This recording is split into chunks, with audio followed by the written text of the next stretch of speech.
Mira e sejam muito bem-vindos a mais um vídeo aqui no canal Lunática, esse canal de meu Deus. E hoje teremos mais uma edição do aclamadíssimo Maquia e Fala Mal do Governo. E antes, da gente começar mais esse vídeo por aqui, eu gostaria de falar com você que tá chegando agora aqui no canal. Seja muito bem-vindo, espero que goste do meu conteúdo. Se gostar e resolver ficar, por favor, se inscreva aqui no canal, ative as notificações para não perder nenhum dos próximos vídeos, recebê-los em primeiríssima mão. Também deixe o seu like, compartilhe com as pessoas que você acha que devem assistir a esse vídeo e comenta aqui embaixo o que você está achando. E pra quem é recém-chegado, pra quem tá vindo agora, primeiro Maquia Fala Mal do Governo que você está assistindo, é um lembrete aqui amigável de que eu não paro pra ficar mostrando cada produto que eu vou utilizar durante a minha make. Porém, eu vou deixar todos eles aqui na descrição do vídeo e se vocês quiserem saber de mais alguma coisa, tipo os pincéis que eu uso, é só me chamar ou nos comentários ou nas redes sociais que também estão aqui na descrição, que eu falo pra vocês e a gente conversa um pouquinho mais sobre qualquer tema que for, seja maquiagem, seja política, seja qualquer outra coisa. Eu começo passando o primer e também já falando um pouco sobre os desdobramentos da última edição deste programa. Como vocês que já me acompanham há mais tempo sabem, eu costumo fazer o Maquia Fala Mal do Governo uma vez ao mês. E hoje, pelo menos o dia que eu estou gravando, porque a minha ideia é postar o vídeo hoje, mas se não der certo eu posto amanhã. É dia 1º de julho, então não aconteceu muita coisa em julho ainda que deu pra fazer um vídeo para o mês de julho. E em junho a gente teve um especial, que é o Maquia Fala Mal do Governo edição Pride. E esse vídeo aqui que eu estou gravando, editando, vocês estão assistindo agora, era pra ser o Maquia Fala Mal do Governo de junho mesmo. Então eu vou falar de algumas coisas que ocorreram nesse mês. Só que eu já vou puxar um gancho do último Maquia Fala Mal do Governo, que inclusive foi semana passada que foi ao ar. E esse gancho, meus amores, é qual? Como eu disse, foi uma edição especial Pride, falando de o quê? Políticas públicas e acontecimentos no mundinho GLS, que a gente sabe que o correto é LGBTQIAP+, e nesse mais tem muitas outras letrinhas que a gente poderia, trazer pra frente. Só que a gente fala GLS porque os antigos falavam assim.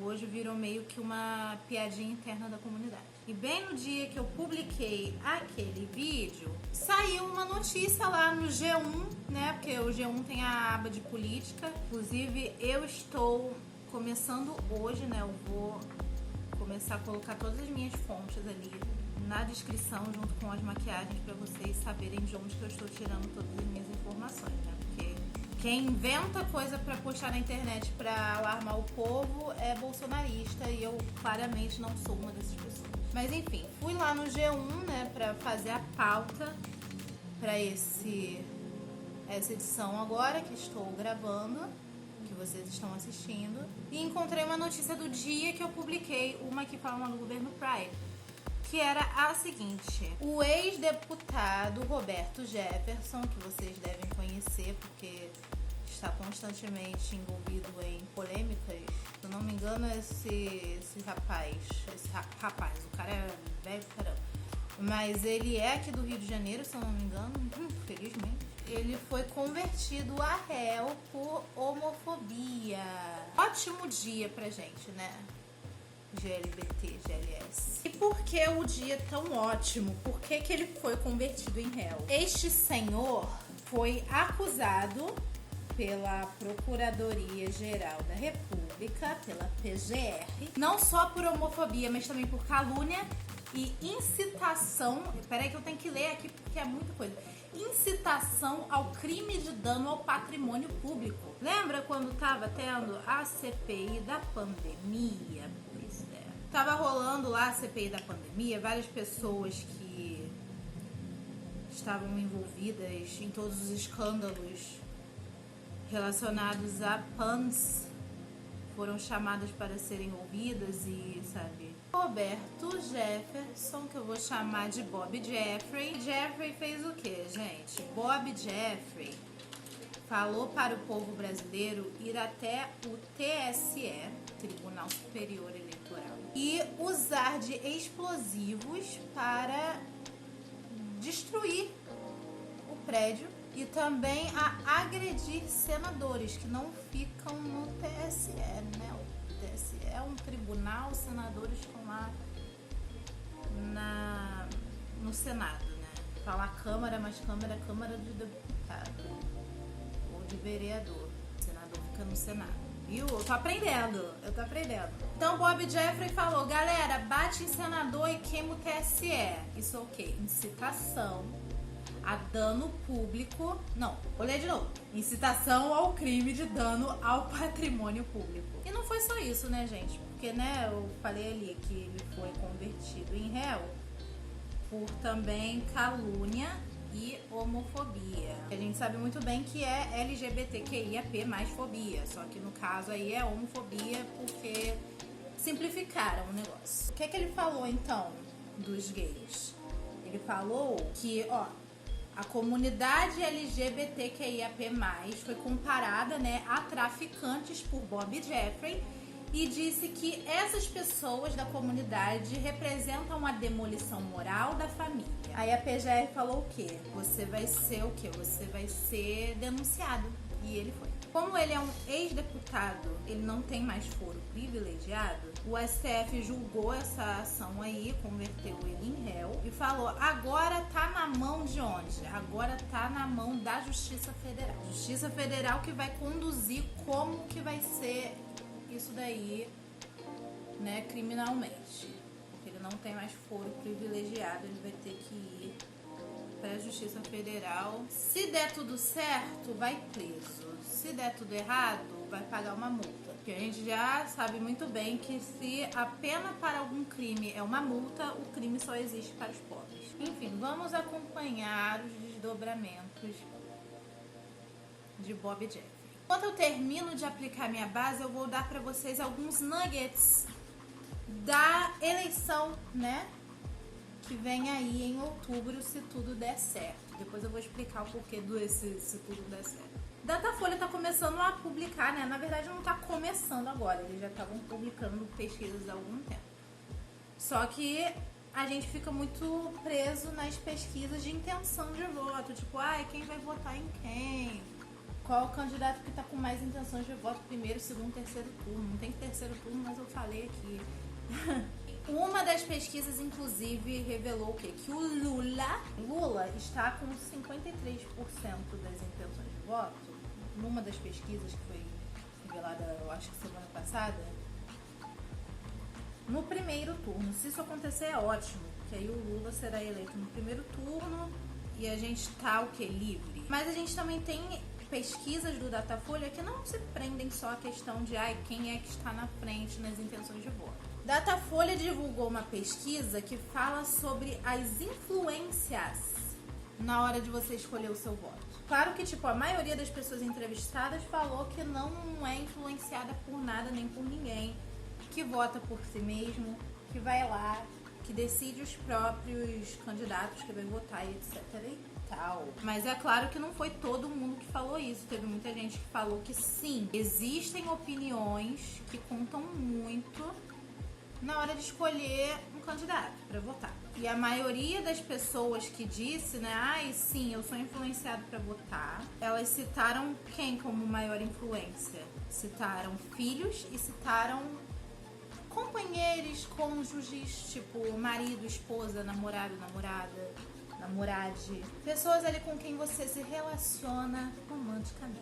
São citadas ali como grandes influenciadoras de voto. Só que não só os filhos, não só os companheiros, os interesses românticos influenciam, mas a gente também vê outros setores da nossa sociedade sendo ali citados como influenciadores do voto. Que se a gente parar para pensar, é uma coisa bem problemática, mas a gente às vezes precisa usar essas armas para o nosso bem. Esses influenciadores do voto, além, né, de filhos e maridos, esposas, cônjuges, etc., nós também temos jornalistas, né, pessoas ali que estão falando de política, pessoas ali que estão na imprensa, Também temos amigos próximos. Uai, você está num bar e começa a falar de política com os seus amigos do bar e tal, e aí você vê que alguém, talvez na sua opinião, tenha uma formação política um pouco diferente, tem um ideal parecido com o seu e pensa, poxa,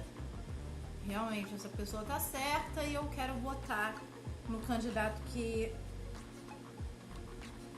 ela tá dizendo que pode ser o melhor pra gente atingir esse ideal que a gente quer. Pessoas que nós acompanhamos nas redes sociais, ou seja, se tem algum influenciador aí que fala de política, porque, né, é uma coisa meio difícil ter influenciadores que falam de política, já que muitas marcas estão evitando, por exemplo, fazer publi com pessoas que são politicamente posicionadas, e tem muitos influenciadores que às vezes nem não vou chegar aqui e falar, eles só estão pensando no dinheiro. As pessoas precisam viver, né, gente? Muito se fala da coisa de ser criador de conteúdo ser muito glamurosa, uma profissão muito glamurosa, etc. Mas é uma profissão muito insegura também. Tudo bem que tem alguns de nós que conseguem fazer com uma publi o dinheiro que um trabalhador assalariado demoraria anos para ganhar. Isso eu realmente reconheço. Por isso que a gente não deve comparar os dois, como diz a própria Nath Finanças, inclusive. Não se deve comparar o trabalho de um influencer com de um trabalhador assalariado que pega o ônibus 5 horas da manhã e ainda chega atrasado no trabalho por causa do trânsito. Só que a gente não tem muitos... como é que eu posso dizer, muitos direitos trabalhistas assegurados, sabe? E precisa das publis. Muita receita vem das publis, dependendo inclusive da plataforma que você concentra a sua criação de conteúdo. Então muitos influenciadores acabam ficando caladinhos, não porque eles são, sabe, eles não ligam ou porque eles não querem se comprometer, mas sim porque eles precisam ganhar dinheiro. E eu critico isso, eu critico muito isso, mas de certa forma eu entendo. Embora eu não tenha, sabe, eu não esteja nem perto de chegar nesse ponto da minha carreira, mas eu acho que eu posso demorar a chegar nesse ponto da minha carreira, porque, como eu disse, né, eu falo demais. Eu tenho um quadro no meu canal chamado Uma Aqui Fala Mal do Governo. Não sei se vai ter alguma marca que vai virar pra mim e falar, poxa, essa menina é interessante, vou contratá-la. Mas enfim, influenciadores digitais também podem influenciar no voto. Mas o que a gente já esperava, né, é a influência de quem? Dos líderes religiosos, sobretudo os líderes religiosos cristãos. Eles não ficaram em primeiro lugar na lista, nem em segundo, acredito que nem no top 3. Mas acho que só o fato de alguém falar, o meu pastor ou o padre da minha igreja disse que é melhor a gente votar em não sei quem, então eu levo a opinião dele, ou dela, né, porque pode ser uma pastora, eu levo a opinião do meu líder religioso em conta, eu acho um pouco problemático. E, inclusive, essa pesquisa foi mais além. Teve outra pesquisa também, né? Mas eu ainda vou falar dessa um pouquinho. Que ela foi mais além, porque além dela falar, tem pessoas que levam, sim, a opinião do pastor, do padre ali, do líder religioso que seja como influência na hora de escolher em quem votar. E ela disse, o pastor é mais influente para os fiéis evangélicos do que o padre é influente para os fiéis católicos. Muito importante apontar isso. E a outra pesquisa da qual eu falei também fala sobre, né, questão de igreja e eleição, diz que 1 em cada 5 eleitores, eu coloco cristãos aqui porque não tem nenhum dado ali de eleitores de religiões tipo espiritismo, candomblé, umbanda e até outros aqui que eu não vou saber citar o nome. A maior parte das respostas, né, na verdade, tipo, tudo que foi citado ali na notícia, né, sobre essa pesquisa foi evangélicos e católicos. Nem diferenciar, tipo, denominações dentro do evangélico ou do católico, eles fizeram isso. Mas aí diz o quê? 1 em cada 5 eleitores cristãos diz que recebe instruções de voto dentro da igreja. De algum pastor, de algum padre, algum ministro, alguém ali dentro, né, lá do do círculo de influência dessa pessoa. E a incidência, de novo, é bem maior entre os evangélicos do que entre os católicos. Então, a gente já sabe que a gente tem lá no Congresso tem a bancada da Bíblia, tem uma galera ali que mexe com esse negócio de igreja e que eles querem fazer de tudo para que a igreja domine o Brasil. Então, eu acho que o resultado dessas pesquisas mostra muito que é uma agenda que tá crescendo e isso me deixa muito preocupada. E falando, né, em evangélico, falando em crente, nós temos o escândalo do MEC. Não sei se vocês ouviram falar. Basicamente, galera, em março a gente teve aí a divulgação de uma suspeita de que tinham pastores ali agindo dentro do MEC, né? Pastores que não tinham cargo nenhum no governo, vamos deixar isso bem claro. Nada de cargo no governo para eles, mas eles estavam ali no MEC agindo como?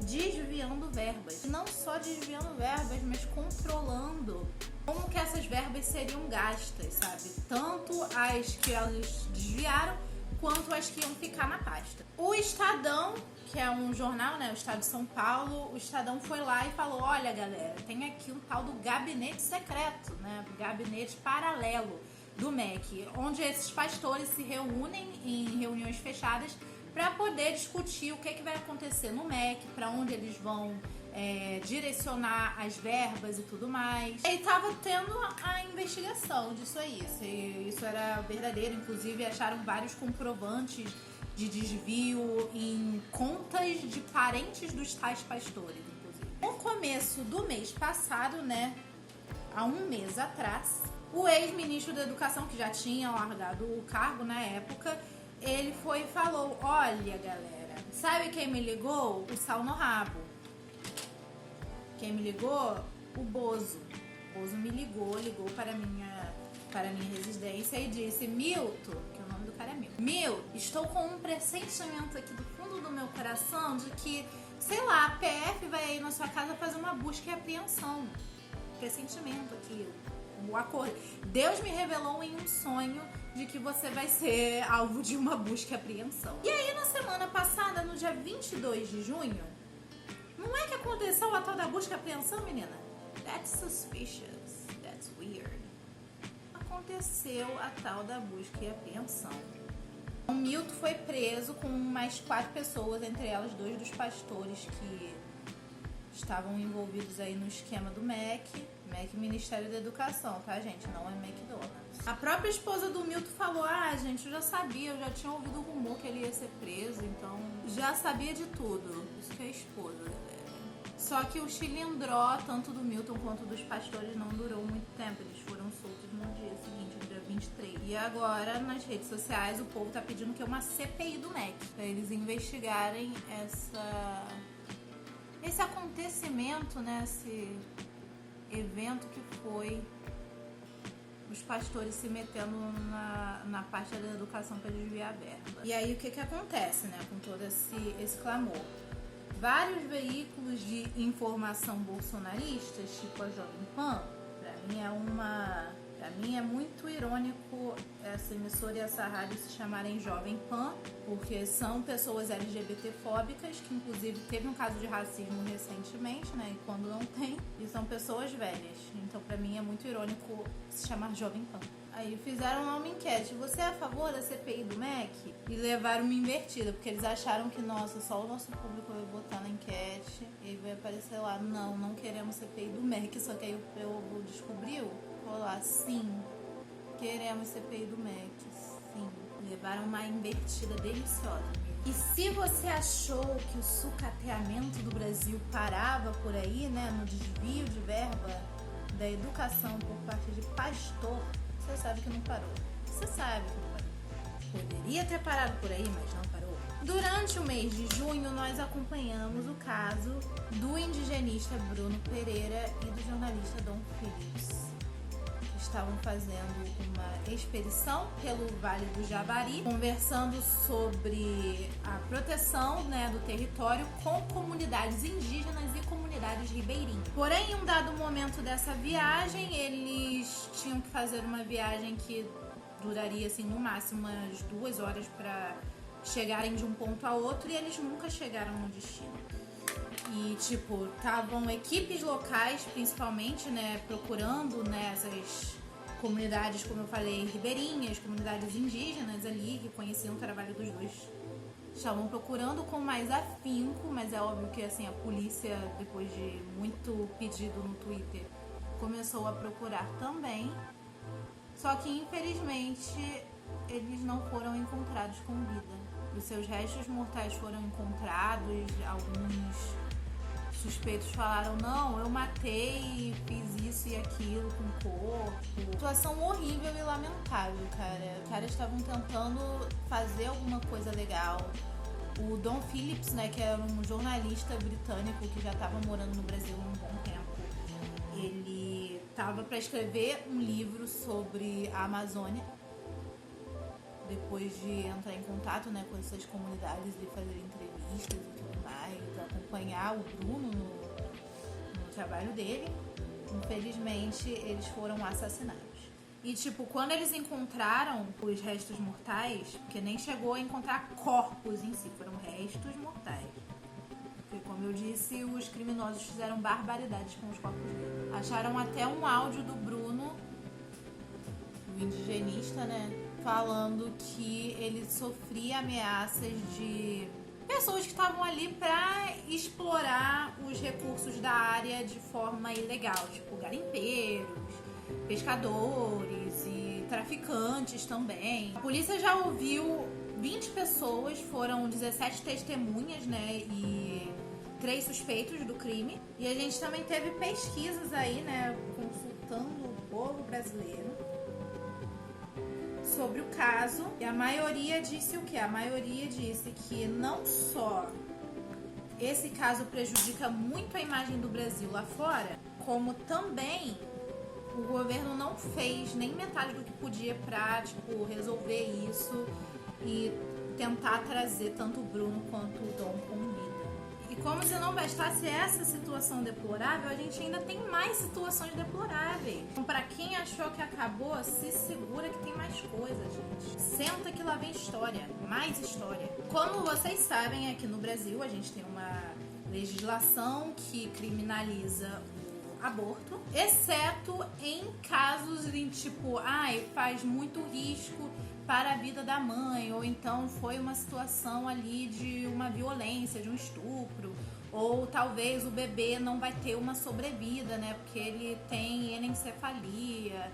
Situações assim, o aborto é permitido, mas em qualquer outro caso, tipo, sei lá, eu tô grávida, não quero mais estar grávida, não posso abortar porque é crime. Ainda rolou uma discussão, prestem bem atenção nisso, rolou uma discussão esses dias de uma cartilha, uma nova cartilha ali que tem como objetivo dificultar o acesso das pessoas a esses procedimentos, mesmo que seja feito de forma legal. E a gente teve várias musas de direita nesse evento, né? E entre as convidadas do evento aí, dessa discussão dessa cartilha, só tá aí para reforçar o controle do Estado sobre os corpos que já estão. Eu nem falo só sobre os corpos femininos, né? Porque existem pessoas não binárias, existem homens trans que ainda têm a capacidade de gestar. Então, essas pessoas também precisam ser incluídas no debate, afinal,